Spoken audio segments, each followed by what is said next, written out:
In today's show, the tank is here. The Blazers have pulled the plug, and it stinks, but it's absolutely the right thing to do. Plus, Shaedon Sharpe's balling, so it's a lot of fun. Welcome to Locked On Blazers. Let's get into it.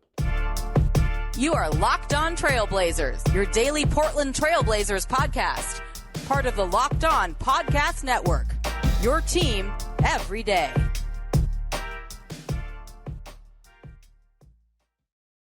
What up, world? It's your past first point guard and Trailblazers reporter, Mike Richmond. You are listening to another episode of Locked On Blazers, part of the Locked On Podcast Network, available wherever you get podcasts and also on YouTube. Thanks for making the show your first listen. It's free on all platforms, coming at you every single weekday, Monday through Friday. So start your weekdays with it. Make it your first listen. Tell your friends to do the same. It's Locked On Blazers, your team every day. In today's show, the tank is officially here. The Blazers have shifted from losing by accident to losing on purpose. They have pulled the plug on the season, and they are headed down the loss column, trying to pile up those L's and head for lottery greatness. Is not ideal. We'll talk about it in the second segment, but I think it's okay to say that tanking stinks. I think you're right to say tanking stinks, even if it's unequivocally the correct decision at this juncture. We'll talk about the two Blazers games over the weekend. They got smoked by the Bulls, and they played an entertaining game and lost to OKC. Potentially the ideal tanking game on Sunday at the Moda Center. And then I want to close the show talking about how to watch a team that's losing on purpose.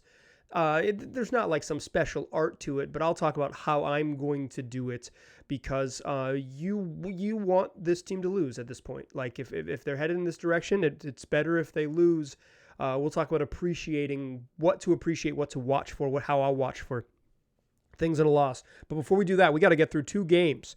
Fastest recap in the West. Let's get it going. Doing what we do. Blazers lose on Friday night to the Bulls, 124-96, and it was the official beginning of the tank here for the Blazers. Not in some sort of like unexpected way, but when Jeremy Grant remains on the injury list with his quad contusion, a bruised quad, he was like, oh, maybe he'll only miss a game or two. He's maybe going to miss 15 straight to end the season. Damian Lillard, who shows up on the injury list as probable with a calf injury, then questionable, then out with that right calf injury. They've put him on the injury list with it before. The Blazers are good at tanking. They know how to fake injuries, or should I say exaggerate them. Yusuf Nurkic, right knee soreness, he remains out. And Anthony Simons, right foot soreness, right knee soreness for Nurkic, right foot soreness for Ant. Blazers 4 starters held out of games Friday, held out of games Sunday. It seems like this is inevitable, that this bad boy's done. Like they are not bringing those gentlemen back, and it's over. But they played the Bulls kind of competitive in that opening quarter. It was 26 all after one against Chicago. And then the Bulls opened the second quarter on a 9-0 run and literally never looked back. Did not trail again after that 9-0 burst to open the second quarter. Chauncey Billups takes a timeout. He says, fellas, let's regroup. And the Blazers might not regroup until next fall. They trail 61-45 at the break. It was 94-72 after 3. This game was over, and the Blazers lose 124-96. They did not score 115 points. They did not have an opportunity to win. Bulls played without DeMar DeRozan, but the rest of their dudes played. Zach LaVine had 33. Nikola Vucevic had 23 and 15. 10 for Patrick Williams. 6 for Alex Caruso, he's just a good basketball player. Kobe White, I wonder where he went to college, had 19 off the bench.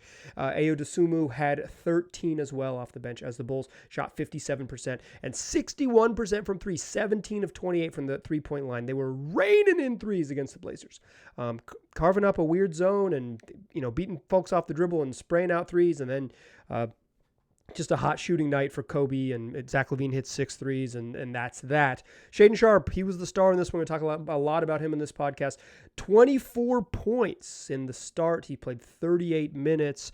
No one else really truly came with him. 14 for Jabari Walker off the bench. 15 for Trent Watford, who started in this game. Drew Eubanks had 12 and 7. Ryan Arcidiacono scoreless in 22 minutes. Cam Reddish 4 off the bench. Matisse Thybulle 5, 6 for Nazir Little, and 4 for Nazir Little and 6 for Kevin Knox. That's your fastest recap in the West. Let's go to Sunday's game because it was way more entertaining. The Blazers came out red hot, shot 70% in the first quarter. Blazers lose 118-112 to the Oklahoma City Thunder. Here's your fastest recap in the West. The Blazers, red hot, shoot 70% in that opening quarter. They make 6 3-pointers. This is like they score 37 points. It's like kind of the art of people have complained about the Blazers blowing a lot of double-digit leads, and certainly they have, and more than any other team in the league. But like you shoot 70% in the first quarter, it's coming back, and it came back.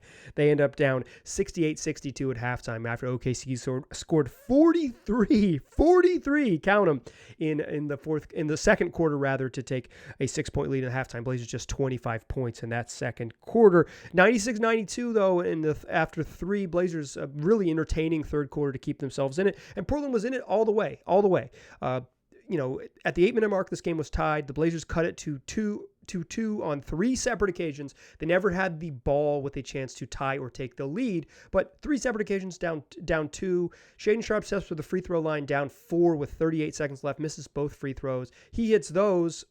You're playing defense with a chance to, give yourself a shot at sending the game to overtime, or probably more likely taking a 3-pointer to try to win the game. But they don't. Shaedon misses those free throws, turns the ball over, and the Thunder in a fun game win 118-112. That's your fastest recap in the West. Shea, career high 29 points, 5 boards, 3 assists. He was really good in his 35 minutes. 28 off the bench for Nazir Little, who hit 3 threes and really got busy, got going. We'll talk about Naz later in the show. This was as good as Naz has played, and you really, it's something you truly love to see. 7 points, 10 boards, 4 assists, 6 blocks for Drew Eubanks. Aaron Sorkin would love that line. Trendon Watford had 6 points and 2 boards before leaving after just 11 minutes with an ankle injury.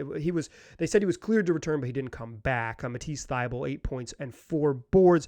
Keon Johnson, 14 off the bench. Kevin Knox hit 3 threes in the first quarter as the Blazers shot 70% and made 6 3-pointers, and they were like, hey, we're gonna get hot. But guess what?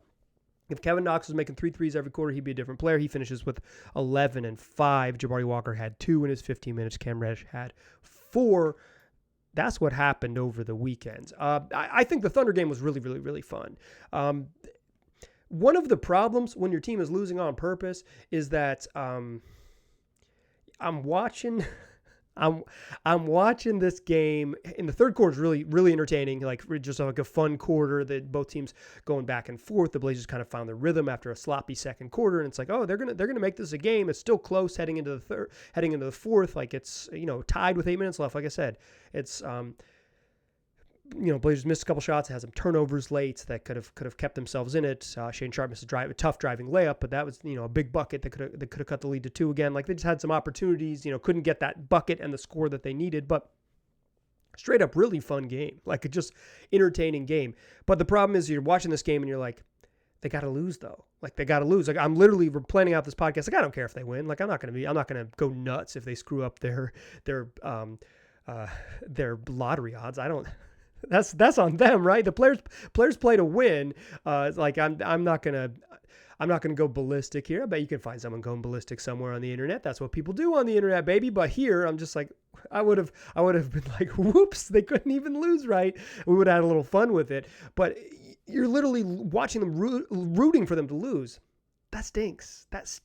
That's not a good feeling. Shaedon Sharpe's going nuts. He's playing the game of his life. He's showing you all the things that you kind of hope that you can squint and say, oh man, he's got all this. He's got more in the bag. Like he could be really special. But you're literally watching this dude play the best basketball game he's ever played in the NBA and hoping his team finds a way to lose. That stinks. That does not feel good. Let's talk about a little bit more about why I think that stinks, but why it's unequivocally important that the Blazers probably lose the rest of their games.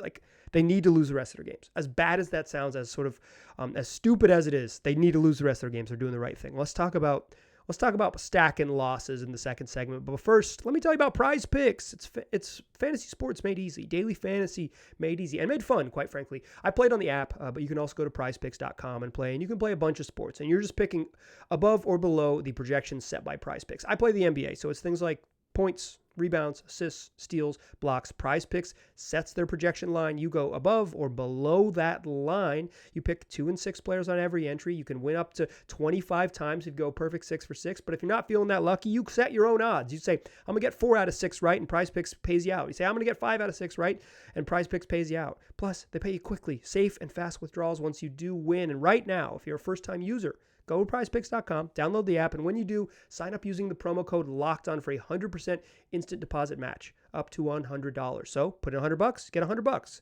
Put in $50, get $50. Super simple. Go take advantage at PrizePicks.com or on the app. And when you do, make sure you use that promo code LOCKEDON. All right.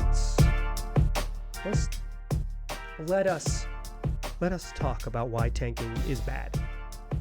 It's bad because rooting for the team you like to lose is not cool. It's not cool. But I said this in the shows earlier last week, is like, at some point, I think it would be easier to watch this team and not watch like Damian Lillard and say, Damian Lillard's like the best player in the franchise history. I hope this dude loses tonight. Like, I hope he only scores 38 and not 44, because if he scores 44, they might win. Or have them just flail. Like, it's in some ways it's easier to see the team trot out Ryan Arcidiacono and Trent Watford and Drew Eubanks and say, like, yeah, they're gonna lose. Like, cool. At least now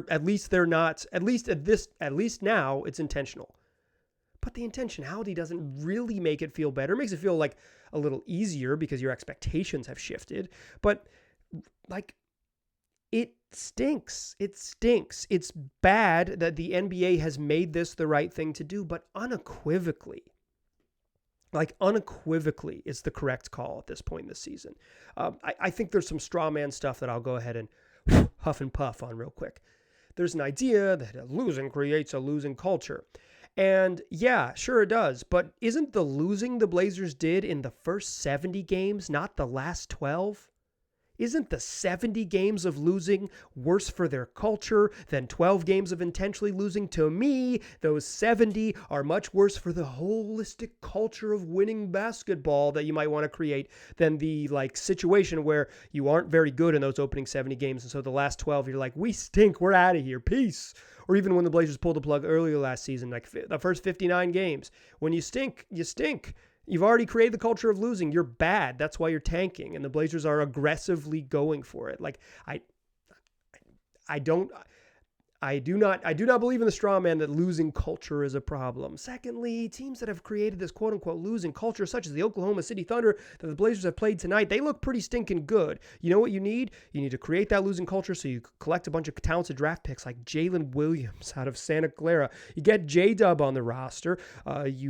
You get Josh Giddey on the roster. You get Lou Dort. You make some nice moves. I thought Ousmane Dieng might be really special. He's got some moves. Trey Mann certainly dribbles a lot. JRE does some stuff, and the Thunder have a really good coach, a really good system, and the years of intentionally losing in this disgusting way haven't poisoned the well. They've set them up to be awesome. I don't believe in the culture stuff. Otherwise, like, the Warriors tanked about as aggressively as you possibly can to preserve the pick that became Harrison Barnes, a key piece of one of the greatest lineups the league has ever seen in the 73-win season. How did that one end? But at least they made the finals. Like, I don't believe it. I don't believe the straw man that losing is a problem. I don't believe that nothing good comes from losing, because tonight you watched Shaedon Sharpe, and he was awesome. And on Friday, he was awesome. And the Blazers do not have Shaedon Sharpe in tow without losing 21 of their final 23 games last year. They had to tank their butts off to get down where they did, and it worked, and they got Shaedon Sharpe because of it. Good things come to those who lose, and that stinks. It stinks that the league still hasn't figured out how to incentivize teams to not do this, to not sit veterans, to not sit stars. The Blazers are sitting their 4 best players intentionally with injuries they are straight up lying about or exaggerating about, depending on what language you'd like to use. It's either whole cloth fabricating, that's a word that I would like to use, whole cloth fabricating, lying about injuries is the language I would like to use. But if you want to be a little bit kinder, you can say that they are exaggerating or being cautious with injuries. Whatever language makes you feel better, the Blazers are holding out stars their 4 best players to lose on purpose, and it's the right thing to do. The league has incentivized them to punt on these final 2.5 weeks of the season. Here's why they've incentivized it. Right now, the Blazers have the 6th best lottery odds. They're the 6th worst record in the league. And it is incredibly important that they hold off the 2 teams behind them. The Indiana Pacers and Washington Wizards are right behind them. They are, as I'm recording this, 33-42 on Sunday evening. The Blazers, 32-42. They got a half-game lead in 6th. The Blazers have to maintain. They got that lead in the win column. Do not get a 33rd win. That's your trick, right? Because if the Blazers maintain their 6th best odds, they have the 9th best odds at getting the number 1 overall pick. Albeit slim, they have much more importantly 37.2% chance of getting a top 4 pick. A top 4 pick, it's not Victor Wembanyama is going to change franchises, but a top 4 pick changes what you can do with either drafting a really good player or a juicy thing to trade this summer. 37.2% if you stay in that top, if you have the 6th best odds. 37.2 of landing a top 4 pick. If you drop to 7. If you let the Wizards pass you, Brad Beal's sitting out, Kyle Kuzma's sitting out, Kristaps Porzingis is still playing, Daniel Gafford's still playing. They're still playing some of their dudes. Monty Morris didn't play tonight for the Wizards. Whatever direction they go, if they end up holding Kristaps out or if Brad Beal never comes back, you got to stay below the Wizards in the standings because the 7th best odds gives you just a 7.5% chance of getting the number 1 overall pick, from 9 to 7.5. That is a meaningful, in the grand scheme of lottery odds, a meaningful drop. And from a 37.2% chance at a top 4 pick to a 31.9, a significantly less likely to land a top 4 pick. And if you let the Pacers catch you, or vice versa, whoever ends up there, the 8th best odds, 6% chance at number 1 overall, 26.2% chance at getting a top 4 pick. So that would be, if you drop from 6th to 8th, with just a random win, right? You beat OKC because Shaedon Sharpe makes his free throws and you get another shot at it. From 37.2 to 26.2. 11% decrease in getting a top 4 pick. That would, if you're building this team and you're looking at it as bad as the Blazers have been all year, straight up irresponsible. It would be straight up irresponsible to win and lose those odds. When they beat Utah, when Shaedon Sharpe and Trent Watford went off and let them beat Utah in a truly entertaining game, the franchise pivoted to losing on purpose. They thought they could just play it out and lose a little bit, let Dame play a couple more games and just not have enough talent, whatever it was. Things done changed, and they said, no. If we're gonna lose to the Colin Sexton-less, Jordan Clarkson-less Jazz, we're gonna beat them rather. It's like, we can't. If we're winning road games, we're pulling the plug. And they're doing the right thing. Straight up doing the right thing. And why I blew down the straw man, right? It's like I don't think there's an argument in the other direction. I don't think you're creating a winning culture or teaching the right values. These are not high school students, right? This is a zero-sum game of the NBA. That's why I blew down the straw man. There is no logic that suggests that they should win and play it out and go for it. It would be better if that wasn't the case. The league has set this up, and they've tried to not do this, right? They've tried to create the play-in and create more chances, but for a team like the Blazers that found themselves way the heck out of the play-in because they stunk in those first 65 games, they went the other direction hard. They went the other direction at the trade deadline when they decided to prioritize, when they got worse on purpose, when they decided to prioritize the future and financial flexibility moving forward in the summer and get that first-round pick from the Knicks. They probably did a really good job, right? They've got Cam Reddish and Kevin Knox and Ryan Arcidiacono and Matisse Thybulle, everyone they acquired is entering free agency this summer. They did not get back any long-term money. I think that's a big part about why they didn't want James Wiseman. They did not want any long-term money. They got a bunch of a haul of draft picks in the Golden State trade, a haul of second-round picks. They got probably a decent first-round pick from the Knicks. It worked out, right? They set themselves up for the future, but it meant that the present is that they were always going to end up in this direction where it was it makes more sense for us to lose. They may have been honestly heading this direction all year long by not adding another center, by staying small on purpose, by just like not aggressively trying to make this team better. They were always kind of hedging for this outcome. And now that they're here, unequivocally, they're doing the right thing. And unequivocally, I wish I had more thumbs to give it 4 thumbs down. It stinks that they're losing, and it stinks that they played a fun game on Sunday night. And I found myself saying with, 15 minutes left, late third quarter, like, okay, well, they got to lose. They got to lose. Like, they're playing really well, but they got to lose.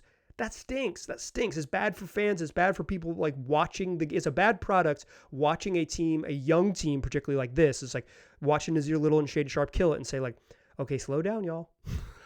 Like, okay, just do a little bit worse. Like, and then they come to the end of the road and miss a couple free throws with 40 seconds left. And it feels like it was a better outcome. It stinks. The league's I don't know what they got to do. They probably have to abolish the draft is actually the way out of this, but that's a conversation for another day. Let's talk about how to watch the tank. The Blazers are going to play a bunch of games. They're going to try to lose all of them. How should we appreciate those games? That's what we'll talk about to close the show. But first, let me tell you about Built Bar, the best tasting protein bar that there is. I like peanut butter brownie. Really like cookies and cream. I like the straight up coconut flavor. Chocolate and coconut is really darn good too. I like them because they're covered in chocolate, so they give you that little boost to your blood sugar because they're sweet and taste great, but they're not overly sweet and they're not packed full of sugar. Just 4 grams of sugar on average with 17 grams of protein and just 130 calories. They can get you going with real fuel and they taste great. You can go to built.com and put in the promo code LOCKEDON15 to get 15% off. But now for the first time, Walmart's and Sam's Club around the U.S. carry these products in stores. So you can go buy a 4-pack of Built Bars, find out what you like, go back and buy the big box, the 13-pack, take them home with you, keep them on your desk, keep them in the pantry. And if you need a little fuel and a little treat, you can go get them. That's built.com and check out Built Bars where they're sold in stores. Still a pass first point guard. I'm still Mike Richmond. You are still listening to Locked On Blazers. Let's talk about how to watch the tank. Hint, I'm going to watch the heck out of Shaedon Sharpe. I'm going to appreciate Shaedon Sharpe every single night. But I'm not just going to my goal when I'm watching this, because these games can get a little boring, y'all. Like the Bulls game on Friday night was boring. Even Shaedon Sharpe was playing well. I was like, oh man, I'm glad they pay me. Just kidding. It's not all about the Benjamins. Hamiltons. It's like these games get a little boring. So you got to find yourself some stuff to focus on. And for me, I'm trying to focus on dudes I expect to be in the opening day lineup next year, assuming no trades. Like the roster might change a lot this summer, but like assuming the roster stays relatively similar, the only 2 gentlemen who are playing down the stretch who I think should be involved in the opening night rotation next year are Nassir Little and Shaedon Sharpe. Trent Watford's a fun player, but if he is like the Blazers' 8th man or 9th man coming out of training camp next year, the team's not good enough. Trent Watford's a really fun player. It's I legitimately really enjoy his game. I love that he shoots only push shots inside 15 feet. I like that he can pass. I think he plays hard, but he's like a center, an undersized center who can't play next to traditional centers. That kind of takes some away from his game.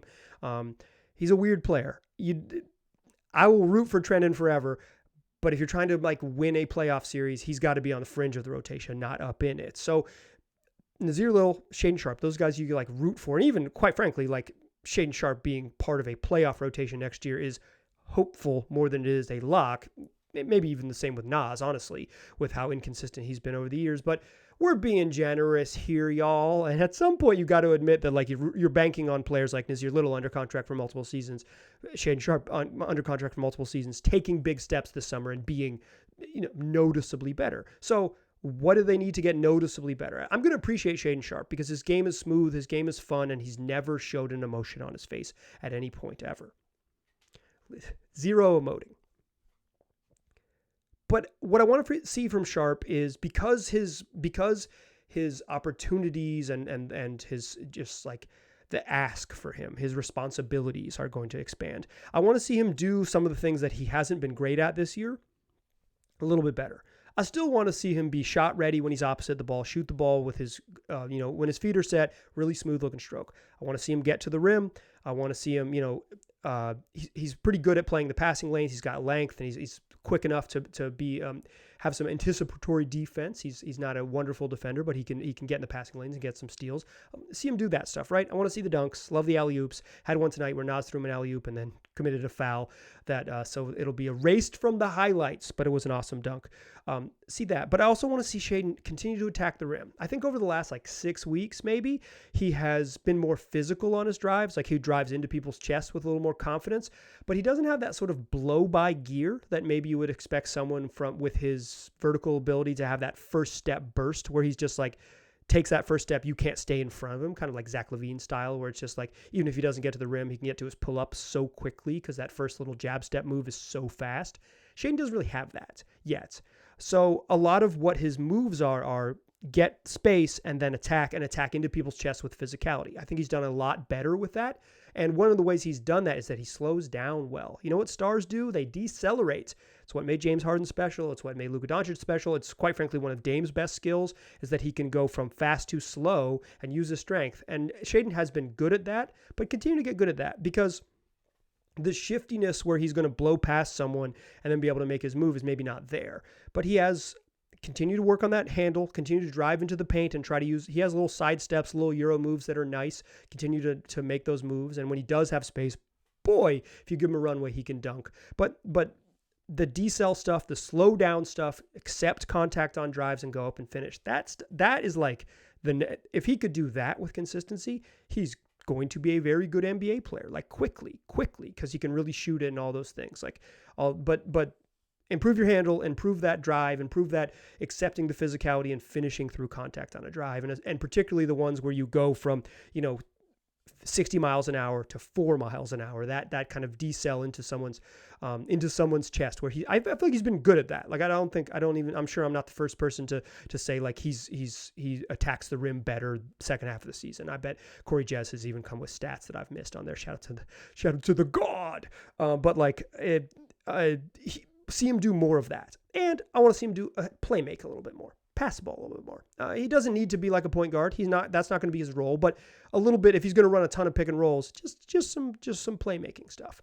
And for Nassir Little, I thought tonight's game was close to exactly what I want to see from Nas. This year, he's turned into a bomber. He's shooting over 55% of his shots were from three. He's just like a long range bomber. Nas, when he came into the league, was only a downhill driver. He wasn't much of a shooter, so all of his offense came just on straight line drives. Tonight against OKC, he had some dribble move drives. He was getting loose. He was making these sort of zigzaggy wiggle plays that you thought oh yeah, with his skills, this would make him really special if he had this handle. Handle's still not there. Got blocked by Josh Giddey, got stripped by Josh Giddey, but he was aggressive, kept going to the rim, had one where he didn't finish, but got his rebound and dunked it home. Really did a great job of pushing in transition, of getting himself to the rim.